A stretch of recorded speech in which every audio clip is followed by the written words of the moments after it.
Jason Rathbun, I'm the Technical Director of Threat Operations, and I work for Blackpoint Cyber. One thing with attacks is that you have to move very quickly. And one thing that we always do at Blackpoint is we act very proactively.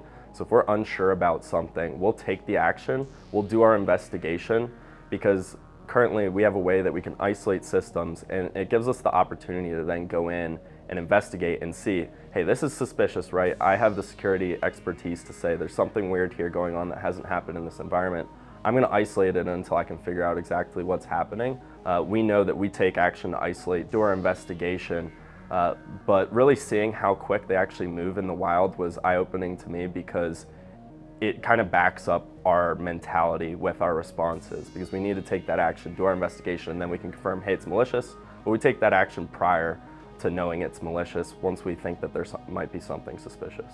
We're seeing a lot more attacks against the cloud. I think it's like 9 to 1 at this point. If you can compromise one account, you can actually move and pivot to other accounts because you have that reputability of the account you compromised.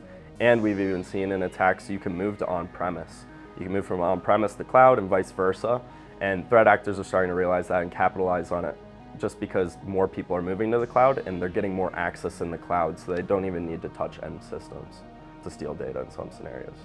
Unfortunately, in some scenarios, there's not a full deployment by the end customer. Maybe they're onboarding and they're already compromised, and we have to kind of drop in the environment and quickly figure out what's happening, what servers are compromised, what accounts are compromised, and a lot of the time the end customer or who we're working with and partnered with doesn't have the full visibility into what's happening. So we have to quickly get them that visibility and help them to understand, hey, this is what's happening, this is what's compromised. But particularly, there was one incident where it was Black Cat, and we were dropped into the environment. We had to figure out what had happened, and we found a lot of legitimate tools that they were using, and we had to work very closely with that partner to understand, what do you actually use in this environment, what do you need to use, because the threat actors are using it against you. With cybersecurity, the decisions you make can impact millions of people. We protect over 1 million emails at this point, and hundreds of thousands of endpoints.